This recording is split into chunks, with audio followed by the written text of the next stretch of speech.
Proche du village de Sillon-la-Cascade, au détour d'un chemin, il existe une pépinière pas comme les autres où les plantes résistent aux fortes sécheresses de l'été et aux froids rudes de l'hiver.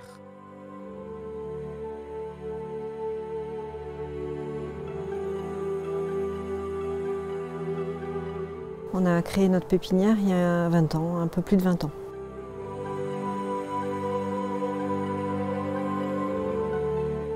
On propose des plantes méditerranéennes qui résistent au froid et à la sécheresse.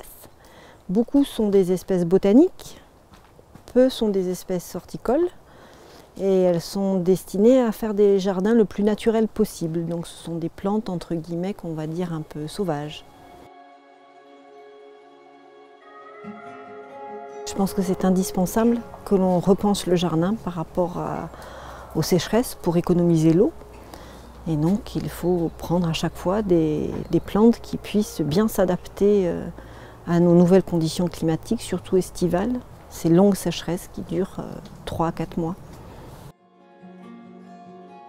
Isabelle et Benoît travaillent avec le label Végétal Local, qui est un outil de traçabilité des plantes selon des zones géographiques établies par l'Agence de la biodiversité.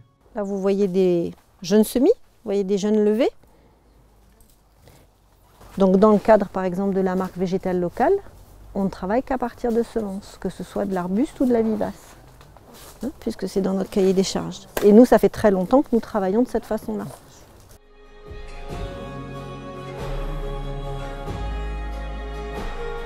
Dans leur jardin expérimental, ils cultivent des plantes qui s'épanouissent dans un climat méditerranéen. Donc ça, c'est l'armoise arborescente. C'est une méditerranéenne. Elle est très intéressante pour son feuillage et ça, particulièrement sa résistance à la sécheresse.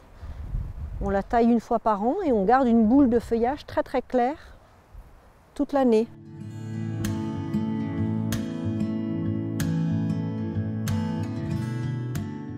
Les plantes sélectionnées se développent dans des conditions optimales grâce à des pots anti-chignons. C'est une jeune myrte. Elle a été rempotée dans un pot d'1,4 litre anti-chignon. Ce pot anti-chignon permet aux racines de se développer bien à la verticale et évite le chignonnage. Ce qui fait que ça optimise l'enracinement de la plante au moment où elle sera plantée dans le sol.